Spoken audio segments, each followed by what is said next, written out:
Hey everyone, welcome to Alchemy with Xerophayze. This is Eric. It's been a while since I've done a video, and thought I would do this one because I didn't realize how popular my video was where I was showing you how to do the character grid sheets. I went back and looked at the video and it had over 60,000 views. And there's a lot of people who would ask questions about it, and they were asking, how do you get this running? How the F did you get it running with IPAdapter? So I'm going to do a bit of an updated one here. This should be pretty short. We're going to be using the newest, I guess, edition of the WebUI Forge interface, and show you which models I use and the settings that we can use to achieve those results. So I use a stability matrix to manage all my models, to manage all my packages. I'm now I've got my Stable Diffusion WebUI Forge. It's the latest version. I got a couple installed, but this is the one I'll be using. This is the one that has been updated to work with the Flux models. And we won't be using Flux models today. I still have not gotten this particular technique to work with a Flux model. The Controlnet models for Flux don't seem to work with us, and maybe it's just a matter of finding the right model. I'm not sure. So Stability Matrix is awesome. If you haven't checked it out, definitely go check it out. It's free, and they typically update it quite a bit, and it's great for managing your checkpoints, your model, going and browsing the models from Civet US or Civet AI, and even Hugging Face if you want. Gives you access to all the models, including all of the, whether it's a checkpoint, Controlnet, hypernetwork, whatever, anything that's on Civet AI, you can find here. I think you have to have a login for a lot of it, but not a big deal. Okay, let's just dive into this, show you how this is done. So again, for a lot of you, I'm going to try and go as detailed as I possibly can. So, and try to cover all the steps. Again, this is a pretty simple process. It really isn't complex. So we're going to bring up the WebUI Forge interface. I'm assuming, and I'm going to just assume that if you're watching this video, you're pretty familiar with how WebUI works, whether it's Automatic 11.11 or the Forge edition. So what I've got up here in the new Forge edition, they've got a lot more options. Right now I'm just selected on XL models, and I'm going to be using my Reality's Edge XL Lightning Turbo V7 model. I love this model. It's great for a lot of different things. Works well with control nets and a lot of other things. I have a VAE selected for it. This is just the standard. I believe it's this one right here, the VAE FT MSE 840,000 VAE that gets used for a lot of different models, and you can just rename it to match the model, and it'll automatically select it a lot of times. So I just got it selected for this right now. Okay, so first thing we're going to be doing, this model does not require 20 steps, but for what we're going to be doing, I want it to be, I think, at least 12. And we're going to switch it over to Euler A. The template we're going to be using is wide format. I'll go through that here in a second, but first thing we're going to do is come down and enable Controlnet. We're going to just enable Unit 1 for right now. And we're going to bring over the grid template that I have used in the past. Used it in my previous video. Works really well. It was a really well put together layout. So I don't remember who I got this from originally. It was a website they were going through doing I believe a walkthrough using just, kind of like an instructional, not a video, but they didn't quite complete it. And I remember he actually commented on the previous video. I think he was glad somebody used it for something. Anyway, so we're going to do that. We're going to do Pixel Perfect. We're going to select Canny. And then down here we are, I think, yeah, we're going to leave it on Control Laura Canny rank 128. So if you don't have these models, I think most of these are pretty standard. Well, some of them are pretty standard that come with Controlnet or with the Forge install. If you don't have it, go to your stability matrix, browse on Civet AI for Controlnet models. You'll be able to find what you need. Make sure you get the one specifically for the type of model you're using. This one does work with the SDXL model I'm going to be using. Okay, so we're just going to leave it on the default control or canny rank. And we're going to leave all these settings the same as well. Except for the control weight. I apologize. This one, we're trying to give it a little bit of freedom to create whatever it is we want to create from this template. So we're going to just drop this down to 0.7. Should give us enough. If you go below 0.6, you tend to lose the grid depending on what it is you're prompting. And you'll get like larger characters. It just kind of messes it up. So that's it. What we're going to do, we're going to come in here, we're going to create, I don't know, let's do a simple prompt. We're going to do a cowboy with a hat. We may need to drop the Controlnet strength down a little bit. Let's just see what it does. And oh yeah, so on the width and height, this particular image is a little wider than normal. I believe, so let's switch it around so it's wider than it is tall, but I believe I'm going to switch this to 1200 by 768. I actually think it's the ratio is a little less. I think this is less than 768, but let's go ahead and give that a try. So we're going to hit generate on that and give it a second to spool up here, as this is the first time I've tried generating something after loading the interface. Yeah, that worked pretty well. Let's go ahead and open that up. Character's consistent. Hat is fairly consistent too. So you don't worry about the faces when you're generating at low resolution like this. Faces are going to be messed up. You can enable ADetailer if you want, and it'll go through and correct the faces without changing them. So you get the same consistent character on all of it.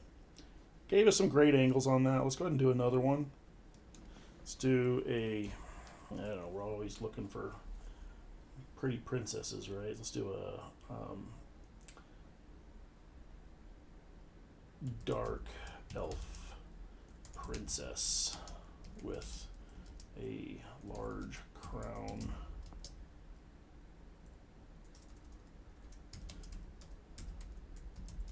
And long black hair. And we're also going to add in on white backdrop. As you notice in this image, it included the landscape. We don't want that. I just should have done that on that first image. I usually include either on black or on white backdrop, and that usually eliminates that. Should go through pretty quick this time. Did a black background on that one. That was interesting. But gave us a really cool character, actually. That's pretty neat looking. So I don't know why I did the black one there. We could change it up, put it on black backdrop. I'm gonna drop this down. This might mess it up even more, but we're all to do it down to 0.65. Might give us more black squares. We'll see. I think part of it was bleed over from me specifying long black hair, but who knows. I'm going to drop this down. I'm going to give the AI a little more freedom after the 70% mark to detail things. Sometimes Controlnet will restrict its ability to detail some things, so let's just do that then.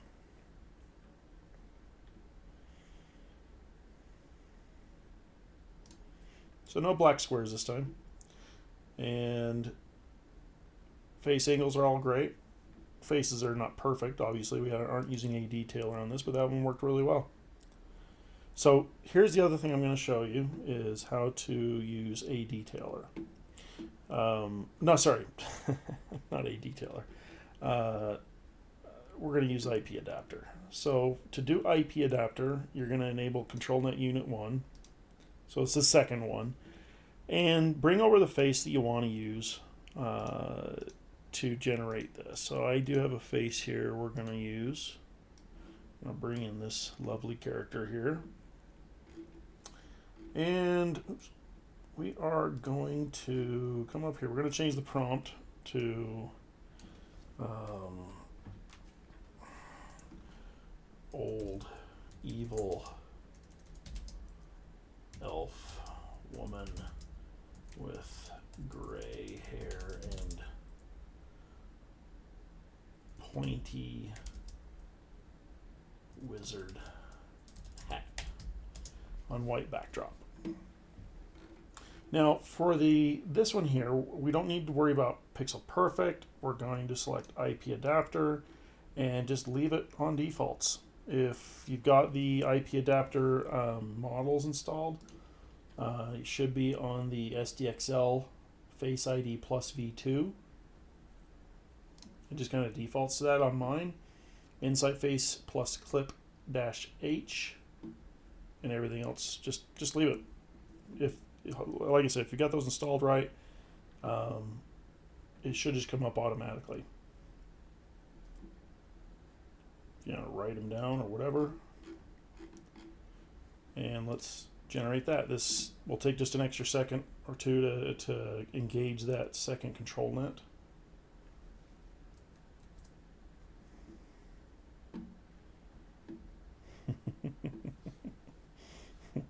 Again with the black square down here. That is so weird. I've never had it do that before.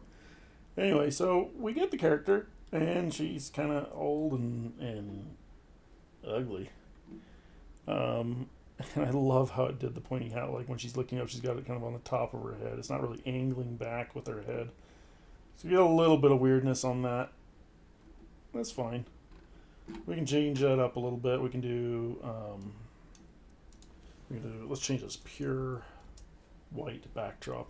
That should help eliminate the randomness there. So we're going to do elderly ogre woman. We're just going to keep it simple like that.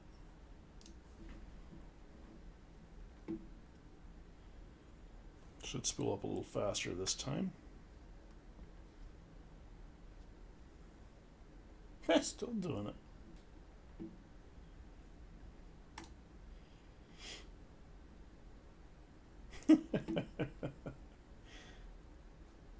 Definitely giving us a very unique character.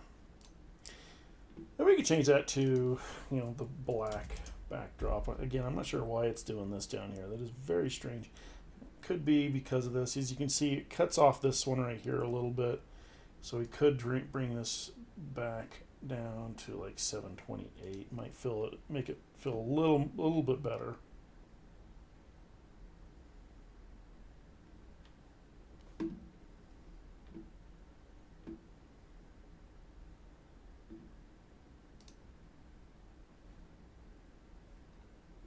I'm going to change this. I'm going to do elderly purple ogre woman. So the black backdrop tends to work better too. And honestly, that would be good for, like, if you're going to be creating a transparency from it. The black backdrop tends to work better. Yeah, that's not what I wanted. Not sure what it did there. Again, I think we're too far down on this. We're going to go back up to 0.75. And we're going to do this. Ogre woman with purple skin. See if that helps.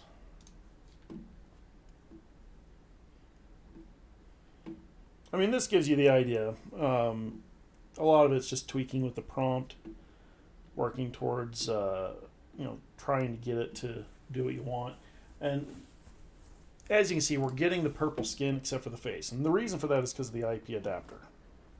It's adapting the face, and everything else just is part of the AI generation. So it's not bad. We can bring in other faces. I'm not sure if I have many others here. Let's see.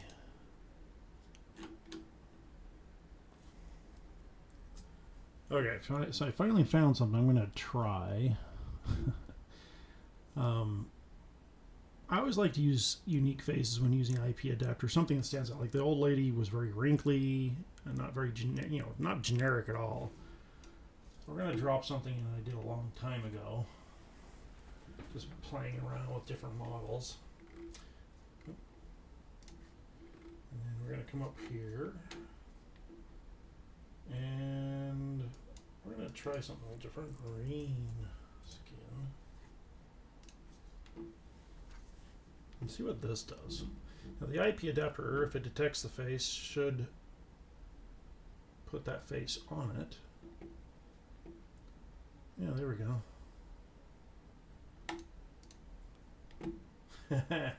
That's pretty good. Yeah, you could take these, and now with the new 3D like asset creator, you could take one of these in, and it'll just create a 3D model out of it.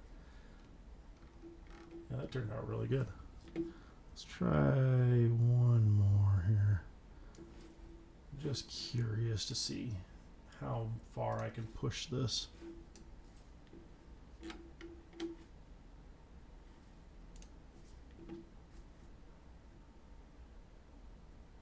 I mean, I hope you got something out of this. I know I didn't dive into the ADetailer. Give me a second, I'll show you how to do that too. It's, again, simple. I'm just using defaults.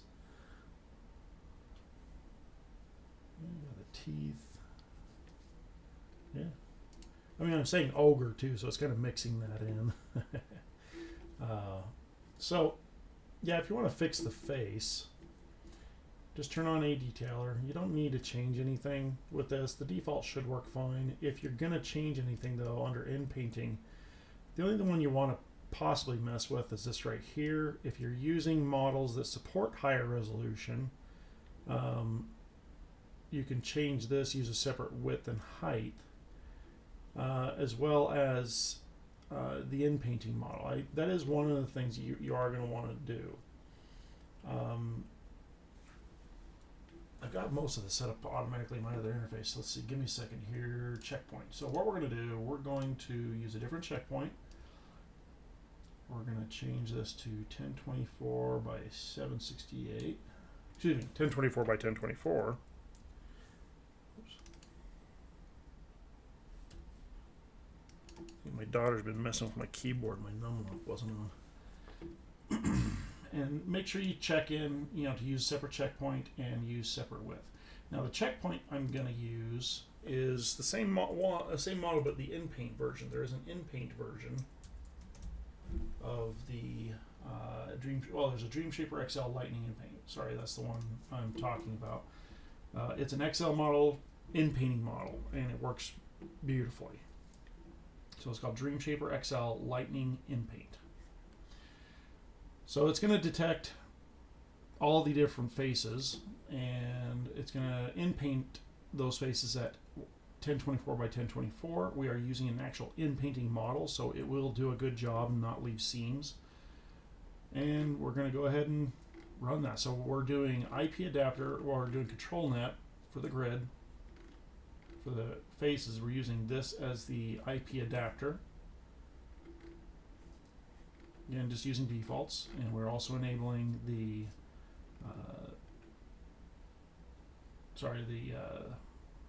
ADetailer. Just using the first, don't need to use the second. And we're using a separate width and height, 1024 by 1024, and using a separate checkpoint to do the in-painting, so we get a good in-paint on it. We'll hit that and watch it get done.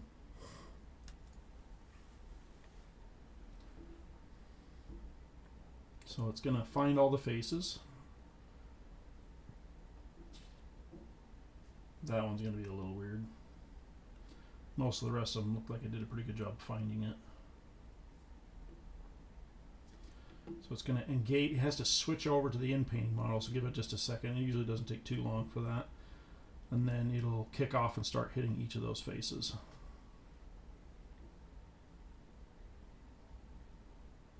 It'll add detail. It will. It's in-painting at a higher resolution as well, so you're going to get a lot more detail on it.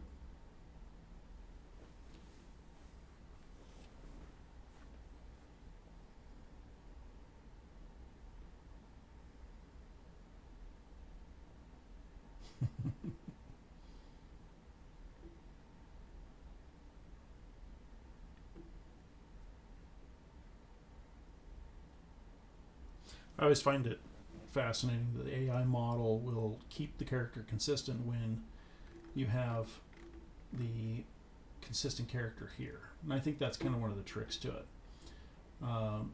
Is when you have the same person in all these squares, it tends to adapt and make sure that the character is the same in all these. And then, you know, unless you're specifying something in the image that the AI could interpret differently in one or two of the frames, like with a hat, a scarf I did in one, and I had a hard time with that. I was giving the scarf different colors and different things because I said gypsy, and so I had to be specific and give the scarf a color.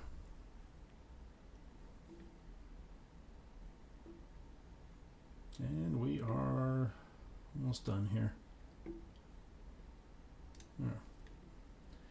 So we're getting a lot better detail on the face all the way around, and consistent. You know, the hair is consistent. Features are definitely consistent. Turned out really well. So that's it. That's all we're doing. It's pretty easy. Again, if you have questions, put them in the comments. I tend to respond pretty quick.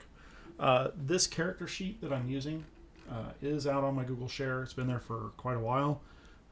It's if you go to share.xerophayze.com. It's under the character sheet settings for config presets folder. You'll find it there, and use it to your heart's content. Hope you enjoyed this. Like and subscribe, and let me know what else you'd like to see. Talk to you later.